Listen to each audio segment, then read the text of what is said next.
Hello दोस्तों, नमस्कार। स्वागत है एक और शानदार वीडियो में। यूपीएससी के इंटरव्यू चल रहे हैं, हम लगातार कवर कर रहे हैं। सर अभी इंटरव्यू देखे हैं, जानिए पूरा एक्सपीरियंस सर का कैसा रहा, साथ ही साथ इनकी स्ट्रेटजी और जर्नी के बारे में बात करेंगे। तो सर स्वागत है हमारे चैनल पर आपका। थैंक यू सर थोड़ा अपने बारे में बताओ, आपका नाम, एजुकेशन बैकग्राउंड। सर। मेरा नाम गौरव शर्मा है। मैं उत्तर प्रदेश के मथुरा से आया हूँ और ये मेरा तीसरा अटेम्प्ट है और पिछले अटेम्प्ट में मैं इंटरव्यू तक दिया था। ओके।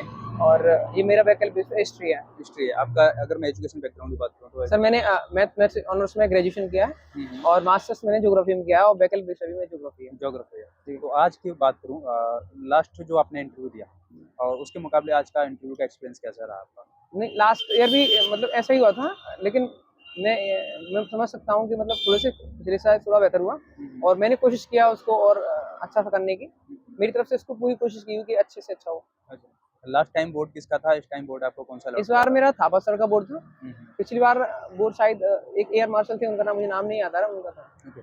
तो आज का ऑल ओवर एक्सपीरियंस कैसा रहा जब आप यहाँ पर आए थे, जब आपको एंट्री हो रही थी तब, और जब एग्जिट हुए हैं तो किस टाइप की फीलिंग आपके अंदर है? शुरुआत में थोड़ा हेजिटेशन था, लेकिन अब थोड़ा सा नहीं है। एंट्री होने के बाद फिर फीलिंग्स ऐसा नहीं कि मतलब डर लग रहा है, ऐसा कुछ थोड़ा सा रहता है, सबको रहता है। उतना ही था। यहाँ से आने से पहले कोई मॉक टेस्ट आपने दिए? सर मैंने मॉक इंटरव्यूज वगैरह दिए, अलग अलग कोचिंग इंस्टीट्यूशन में दिए, जिसमें जैसे कि बाजीराव IAS अकेडमी, अन अकेडमी वगैरह में, वहाँ पर भी मैंने मॉक वगैरह दी। तो 6 से 7 मॉक मैंने इससे पहले दिए थे। ओके।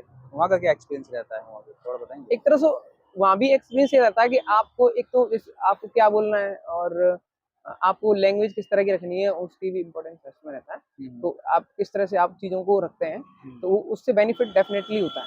अगर कंपेयर किया जाए यहाँ के मुकाबले और वो कोचिंग सेंटर का उसका, तो क्या डेफिनेट देखने? देखो, इंटरव्यू का एक रास्ता रहता है, वो किसी भी डायरेक्शन में जा सकता है। मैं मॉक उस समय दे रहा था, तो मॉक में भी ये था कि कुछ कभी-कभी इंटरव्यू बहुत अच्छा हो जाता था और कभी-कभी एवरेज, कभी बहुत बिलो हो जाता था।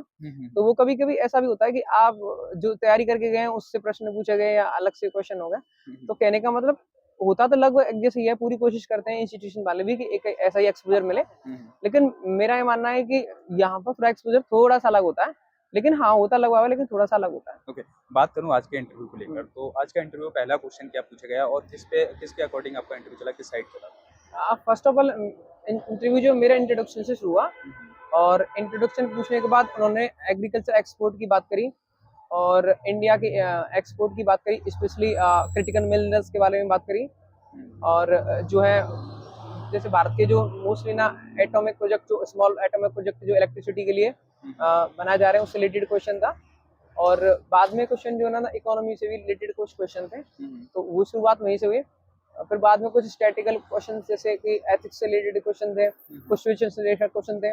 तो मैंने जैसा मेरे को लगता था उस हिसाब से मैंने आंसर देने की कोशिश डेफ की। से आपके कोई क्वेश्चन पूछा गया? सर डेफ से भी क्वेश्चन हुआ है, जैसे कि हॉबी से रिलेटेड क्वेश्चन हुआ है, और मोस्टली जैसे कि आजकल लोगों में हैबिट हो रही है जंक फूड को लेकर के, और नॉन न्यूट्रिशन की वजह से भी है, और भारत में किस तरह की समस्या है उससे रिलेटेड भी ना क्वेश्चन रहे।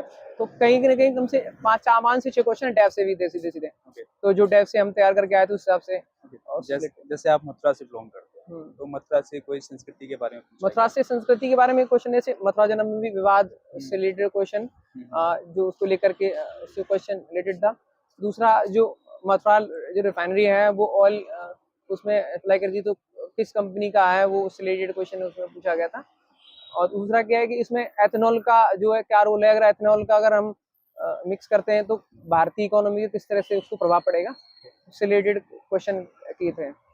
सर आप एक अच्छे कैंडिडेट हैं जो कि एक एस्पिरेंट को अच्छे से गाइड कर पाएंगे, क्योंकि आपने थर्ड अटेम्प्ट है आपका और सेकंड इंटरव्यू आपका है ये। तो अगर मैं थोड़ा प्रीलिम्स की स्ट्रेटजी पे जाऊँ, तो एक न्यू एस्पिरेंट के लिए क्या स्ट्रेटजी होनी चाहिए प्रीलिम्स को क्रैक करने? प्रीलिम्स के लिए स्पेशली बेसिक बुक ना छोड़ें।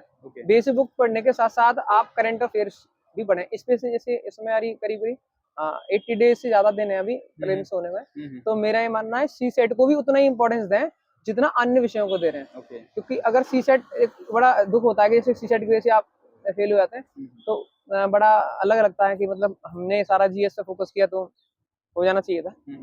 लेकिन सी सेट को भी उतना ही महत्व दें जितना अन्य विषयों को दे रहे हैं। जैसे आपने बोला बेसिक बुक, तो वो बेसिक बुक कौन सी हो सकती है? NCERT या फिर एडवांस बुक या फिर कोई और रिसोर्स? बुक्स जो है ना NCERT हो सकती है। NCERT सबसे बेस्ट ऑप्शन है उसको पढ़ने का। जैसे मान लीजिए दूसरा है कि मतलब कोई चीज NCERT में नहीं मिल पा रही है, तो आपके पास तकनीक है, जैसे कि मतलब गूगल है, वहां से आप पढ़ लिए, तो आपको कहीं जाने की जरूरत नहीं है। आप एनसीईआरटी पढ़िए और उसको लिख लिख करके आपको पता लगाइए, क्योंकि आपको लिख कर ही आंसर देना होगा मेंस में, उसी प्रोस्पेक्ट राइटिंग से शुरू करेंगे। ओके। बहुत सारे स्टूडेंट यहाँ पे कंफ्यूज रहते हैं, अगर हम एनसीईआरटी पढ़ लेते हैं तो हमको ये नहीं पता होता किस स्टूडेंट की कौन सी एनसीईआरटी पढ़नी है। तो थोड़ा बताएंगे किस कौन सी क्लास? एनसीईआरटी आप शुरुआत में जब बिगिनिंग पीरियड में हो तो इस एनसीईआरटी 6 क्लास से पढ़ना शुरू करिए। और 6 क्लास में ये नहीं कि सिर्फ आप हिस्ट्री या ज्योग्राफी पढ़ रहे हैं या सिविक्स ही पढ़ रहे हैं, आप जो है ना उसके साथ साथ जो साइंस है 6 का, 7th का, 8th का या 9th का या 10th का, तो साइंस को भी पढ़ें, क्योंकि वो अन्य टॉपिकों में बहुत हेल्प करता है। Okay. मतलब उसकी क्या लगता है वो मेंस में साइंस टेक को कवर कर पाएगी? हाँ नहीं, ऑफ कोर्स कर पाएगी, क्योंकि ना वो इसलिए उससे मेंस में उससे रिलेटेड क्वेश्चन नहीं आएगा, लेकिन क्वेश्चन जो आएगा वो जैसे रिसेंट तकनीक है, जैसे नैनो टेक्नोलॉजी होगी या एआई हो गया, तो एआई को आप तभी समझ पाएंगे जब आपको थोड़ा सा फिजिक्स का जानकारी होगा। तो अब पहले से आपको जानकारी नहीं होगा तो थोड़ा सर के ऊपर निकल जाएगा, तो ये भी एक प्रॉब्लम बनती है। तो आप बेसिक अच्छा होगा तो अन्य क्वेश्चंस के आंसर देने में आपको आंसर हो जाएगा। ओके सर, आपने कोई कोचिंग ज्वाइन की या फिर सेल्फ स्टडी की है? नहीं, स्पेशली मैंने जो क्लास किया वो वैकल्पिक विषय किया, कुमार गौरव संस्कृति आई इसमें, वहां से मैंने वैकल्पिक विषय का क्लास किया। बाकी जीएस का क्लास मैंने खुद से किया या यूट्यूब से मैंने उसको तैयारी किया। ओके, जैसे आपने बताया वैकल्पिक विषय का आपने क्लास लिया, तो क्या लगा कि जो अपनी क्लास ली वो आपके लिए रेलेवेंट हुई या आपने उसके अलावा भी कहीं और से रिसोर्स को भी कलेक्ट? नहीं, बिल्कुल रेलेवेंट रही, क्यों नहीं होनी चाहिए, और रेलेवेंट होनी चाहिए। उसके साथ साथ देखो, एक तो टीचर के टच में आ जाना पड़ता है कि आप एक टीचर को अटेंशन देने, आप बार बार टीचर के पास जाएंगे तो डेफिनेटली अटेंशन देंगे आप।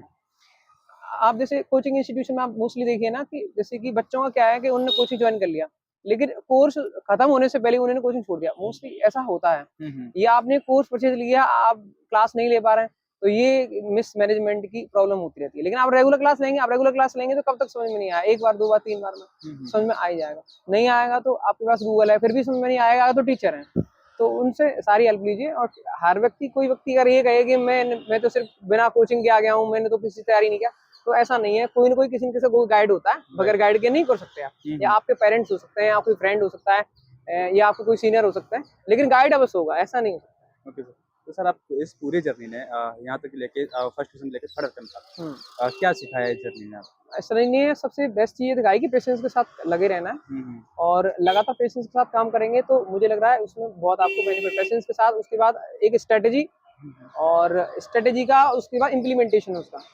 और इसमें इतना मतलब है, वो बनने की जरूरत नहीं है कि मतलब पढ़े जा रहे हैं, पता नहीं चल रहा है क्या हो रहा है। आपको पता होना चाहिए आप क्या पढ़ रहे हैं, क्या एग्जाम में आ रहा है, उसी हिसाब से आपको पढ़ेगा। ओके सर, जो एस्पिरेंट है फर्स्ट अटेम्प्ट हुआ नहीं हुआ, सेकंड अटेम्प्ट नहीं हुआ, थर्ड अटेम्प्ट हुआ नहीं हुआ, वो काफ़ी सारे फ्रस्ट्रेट हो जाते हैं और उनकी मेंटल हेल्थ मतलब डाइवर्ट हो जाती है। तो अपनी मेंटल हेल्थ को कैसे रिकवर करें, कैसे अपने आप को सेटिस्फाई से करें? देखो, दरअसल क्या है ना कि जैसे कि आप जो है ना, अपियर होने से पहले आप टेस्ट सीरीज लगाएं कि आप क्वेश्चन कर पा रहे हैं, नहीं कर पा रहे हैं।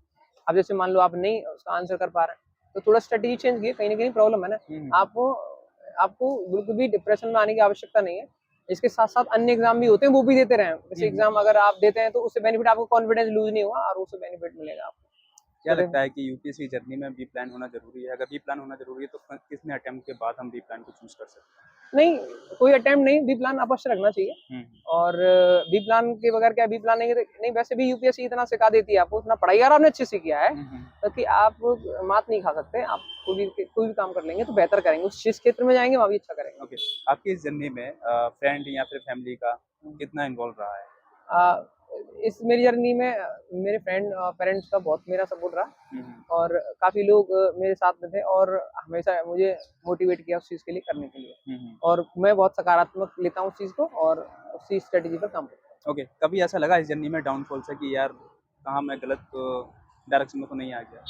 नहीं, ऐसा नहीं, ऐसा अगर फीलिंग आएगा तो फिर तो दिक्कत हो जाएगी ना। हाँ। रिग्रेट खुद से करोगे तो फिर दिक्कत हो जाएगी। रिग्रेट नहीं होना चाहिए, आप जो कर रहे हैं मेहनत की कर रहे हैं पूरे पेशेंस। रिग्रेट जब होता है आप वर्क नहीं करते उस चीज़ पर, तो रिग्रेट तब करेंगे आप जब नहीं कर पाएंगे, या मतलब उसके अकॉर्डिंग काम नहीं कर पा रहे हैं। अगर आप पिछली बार भी देखे इंटरव्यू दिया आपने, तो उसका मतलब आपकी स्ट्रेटेजी बिल्कुल सही थी, तभी आप दिया, अदरवाइज नहीं। Right.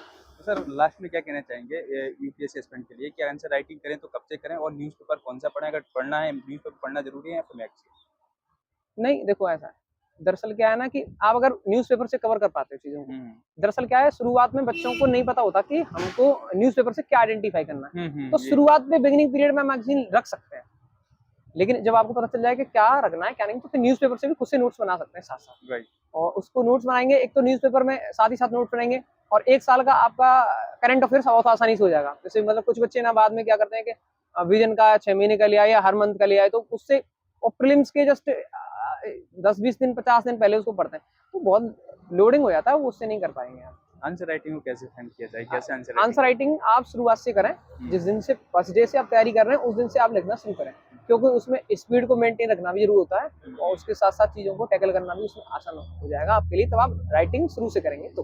Okay. Okay sir, thank you so much and I hope कि आपका ये लास्ट अटेम्प्ट हो इस बार। तो आई होप गाइस आपको वीडियो काफ़ी बेनिफिशियल लगी होगी, काफ़ी वैल्यूएबल लगी होगी। कैसी लगी वीडियो कमेंट करके जरूर बताएं। कोई भी डाउट होता है आपका कमेंट बॉक्स में आप पूछ सकते हैं, जो नेक्स्ट कैंडिडेट आएंगे उससे आपके डाउट को पूछ लिया जाएगा। तो मिलते हैं नेक्स्ट वीडियो में। Thank you so much, bye. Thank you so